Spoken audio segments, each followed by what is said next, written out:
শক্তিশালী একজন নবী ছিল। উনি মালাকুল মাউতকে বলেছিলেন, মালাকুল মাউত, আমার মৃত্যুর সামান্য কিছু আগে আমারে বইলো, আমার একটা কাজ আছে। মালাকুল মাউত মৃত্যুর কিছু সময় আগে এসে বলল, সুলাইমান, সময় শেষ, অল্প কিছু সময় বাকি, কি করবেন করেন।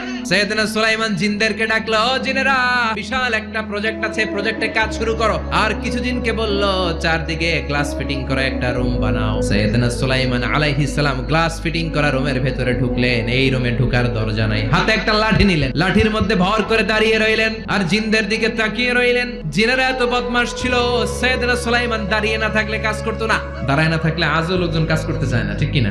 সুলাইমান আলাইহিস সালাম লাঠির মধ্যে ভর দিয়ে দাঁড়িয়ে রইলেন আর বললেন, কাজ করো। জিনেরাও কাজ শুরু করলো। ওদিকে মালাকুল মাউত এসে বলো, সুলাইমান, সময় তো শেষ। সুলাইমান বলে, সমস্যা নাই, রূহ কবজ করো। মালাকুল মাউত ওইভাবে লাঠিতে ভর দেওয়া অবস্থায়, দারুণ অবস্থায় সাইয়েদনা সুলাইমান আলাইহিস সালামের রূহ কবজ করে নিলেন। উনি এমন ভাবে দাঁড়িয়েছেন, রূহ চলে গেল, লাশ হয়ে দাঁড়িয়ে রইলেন। লাঠি